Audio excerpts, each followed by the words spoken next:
Well, not too many days have passed since my last time with you. Thank you for coming back to the Prep Comms podcast. My name's Caleb Nelson. My amateur radio call sign, if you're interested, is Kilo 4 Charlie Delta November. And that was my computer, whom I forgot to mute. Sorry about that. Yeah, I'm a ham radio guy. I have been since maybe 2011, I think, the spring of.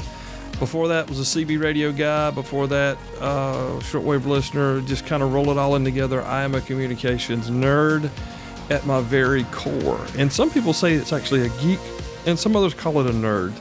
I think that my children would probably say nerd, and maybe some of my peers would say geek, because neither one of them really know the true definition. And that's not why we're here. Why we're here is to continue the conversation about communication methods, solutions, reasonings, and whatnot for those who are preppers. Or maybe you're not a prepper, you're just interested in an alternative means of communication if your telephone quit working and you wanted to talk to your mom. At any level, anywhere in between any of those, you found your place. You found your guy. And here I am to be able to sit down and chat with you about what is another means of alternate communications for intelligence gathering. That sounded weird. During an event. So if you're a prepper, you're prepping for something, and we've gone through the power of an AM/FM radio, a weather radio, a shortwave radio, a scanner, all these things. We've covered all these bases. And I've got one more type of intelligence gathering device, or if you just want to be kind of boring about it, something to listen to. I'm going to stop on the listening tos after this show, and we're going to get into the talking tos as we progress further. But I wanted to put this in here because it's something I think a lot of people are completely unaware of. And it's not necessarily the tool it was 10 years ago. It definitely is not the tool that it was 40 years ago. But I think that if you've got the time, you've got the patience and the desire, a free-to-air satellite system may be something that you need to look into. Now, I'll tell you, first off, free-to-air satellite, or most of the time you're going to hear it called FTA, free-to-air, FTA satellite. These can be the dishes like your great-granddaddy had back in the day up in the mountains of West Virginia. It was about 10 feet wide, and he had a huge motor connected to it, and he would tune it around, and he wouldn't let you turn it on after dark kind of stuff. That was back when satellite was kind of, it was a new thing, a new technology for consumers. They were very expensive, $2,000 to $3,000 back in the late 70s. And you could buy a brand new, really nice car for $10,000. So not very many people invested in these things. But if you did, you could kind of pirate or skim off a lot of the early television channels, most especially cable TV, as it was coming into its own. And it was just out there. And if you had the right equipment, with it tweaked a little bit here or there, you could receive these channels pretty much for nothing, minus the equipment cost, no monthly subscriptions. And then in the 1990s, the rules kind of changed up. They allowed the satellite broadcasters to actually encrypt their signal, which meant that if you weren't paying for and had the correct keys, like the encryption keys, you couldn't decode what was being transmitted. So that kind of made that into the hobby or the service go away, and it became more of a hobby because also in the 1990s they released the RCA, DirecTV, Dish Network sorts of things. There's a lot of different brands back then, but these are the smaller dishes. They're about 30 to 36 inches around, and these are the ones you're probably more familiar with. The reason it changed so much was they allowed the signals to be encrypted, and you could focus more on one satellite. Like they put all their services on one versus a multiple range of satellites, like Papa's satellite dish that used to move around and growl with that big motor. Nowadays, that wasn't necessary here in the 1990s because all the channels were on one. They were on one downlink, and if you just had it static pointed in that direction, you could receive what you were paying for in your box in your house, decoded it. And the rural United States once again enjoyed television, except now they were paying for it. And crazy enough, that's kind of dying away because internet's getting everywhere, and now we're moved to streaming. So there's a little history about FTA, but let me tell you why I think FTA, at least at some level, may be worth a look. So my wife and I moved to the country with our children about 15 or so years ago. We get down here, there's nothing. There's really still no internet. They're running fiber optic cable down the road now, but I'm not sure when that'll happen and if I'll even subscribe. But we've been here a very long time, and there's nothing. If you don't have an antenna with a mast and a rotator, you're not going to pick up any broadcast television. You can do the satellite internet, which we're not talking about, but that was popular for a while. We actually went with AT&T, who is our service provider for our telephones. It's the only one on the farm with a wireless broadband, which was just basically a big hotspot, and it worked okay. Now we're in Starlink. But when we got down here, there was no TV, no cable, no nothing. And, of course, being a homeschool family and looking for programs that had eternal value and meaning and teaching to them, we didn't want to just have, like the local PBS station running 24/7 in our house, because there's a lot of stuff on there now, most especially now, even back then, that was not great for your children. So we decided to invest in a free-to-air satellite. And what this allowed me to do was to put a 36-inch dish facing, I guess it's kind of south-southwest, and established that, had a $100 decoder box and ran cable through the house to the TV. And we could get, at that point, about 140 channels. The vast majority of them were in different languages, but still there were channels that had the Christian programming on them that we were interested in and being able to allow our children to watch. And that was kind of like what we did. It didn't cost anything beyond the equipment pricing, so there was no monthly subscription, anything like that. But there was a good 12 to 15 religious channels that coincided with our beliefs, and we utilized those as, television entertainment and kids' TV. I don't know what you want to call it, but that's how we kind of went through a couple of years, probably about 5 or 6 years, and our kids could watch the programming that we thought was good for them, and we could watch teaching and whatnot as well, and there's a lot of that out there, and we enjoyed that. But one of the things that I also enjoyed, in addition to that type of programming, was the fact that there were some what they call backhaul channels. Backhaul, like you haul a trailer, H-A-U-L, backhaul channels. And these were connectivities or connections between news networks and a remote transmitter. So you've seen those satellite trucks at the NASCAR races or at the presidential rallies or whatever. And what we were able to do is we could get those signals for free as they were coming back down to the news network station to then, use in production to show what they wanted to show or delete what they didn't want to show. One of the coolest things we did with our FTA satellite, just in that regard, was during the Trump inauguration, we had the backhaul channels watching those, and I was able to show my kids like what was really happening, because that was the backhaul channel. This was the live feed that was coming in before it was talked over or commercialized or whatever from the news channels.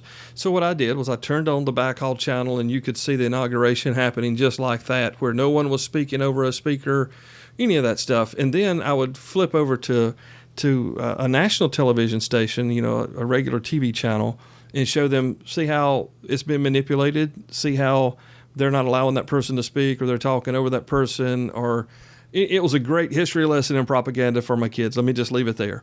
I loved that about the FTA satellite. Well, a couple of things happened around the house. I've talked about Carla being sick and things going on different.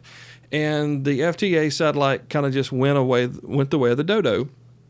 And I was kind of bummed, because I really enjoyed not only the backhaul channels and the religious broadcasting, I also really got a kick out of different nations having their English sometimes, and sometimes it wasn't English, but having their news broadcast over the satellites. I thought it was really cool. So we would, mainly me, we could sit and watch television news from another country, report on what was happening here, and report on what was happening around the world from that country's perspective.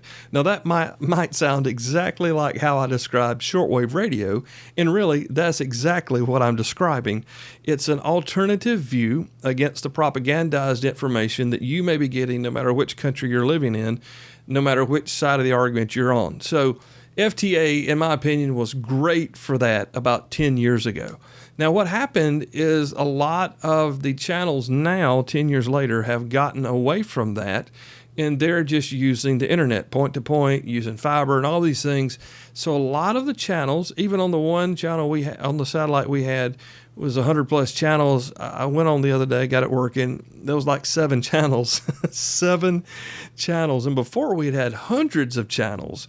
I also have a rotator on my dish and can get multiple dishes. And I found it across the board, a lot of the channels that I used to watch, the news channels from other countries and whatnot, they've gone away. But there's still some out there. And that's why I wanted to mention this to you, because I think a lot of people have never heard of FTA Satellite. It's got a huge following. It's almost like a ham radio hobby, but it's FTA Satellite. And there's guys all over the country that have these dishes. And I've got one dish, okay? There's people who have 8, 10, 12, 15 dish set up in their yard with all these different receivers and whatnot. I mean, you can find people who are into everything, and that's what you learn, especially with communications. There's a lot of people into FTA Satellite still. And I learned the most about FTA Satellite from a forum, which is still active, called Satellite Guys. I'll link that in the show notes. So if any of this sounds interesting at all to you, go to the Satellite Guys forum, get in there and ask some questions. There's so many smart people in there. KE4EST Michael from up in Western North Carolina actually came to my home and helped me install my rotator on my satellite dish years ago. And Michael's he's a brilliant guy when it comes to this satellite stuff. It's a hobby for him, much like communications and ham radio and what it is for me. But in addition to a hobby, just like shortwave listening, just like ham radio, just like CB radio, there is more to it. And for a prepper in regards to communications, an FTA satellite can give you a look into another country's view. And it's really cool to be able to see their news. Like we watch ours, they're watching theirs. They have different presenters, they have different personalities, a lot of them have different languages, but you can generally tell what's going on when you're watching the program. I just think it's a really great addition. Now, before I have told you that you have to buy an AM/FM radio, you have to buy a shortwave, you have to get a scanner. I'm not going to go there with FTA Satellite. 10 years ago, making this program 10 years ago, you have to buy FTA Satellite.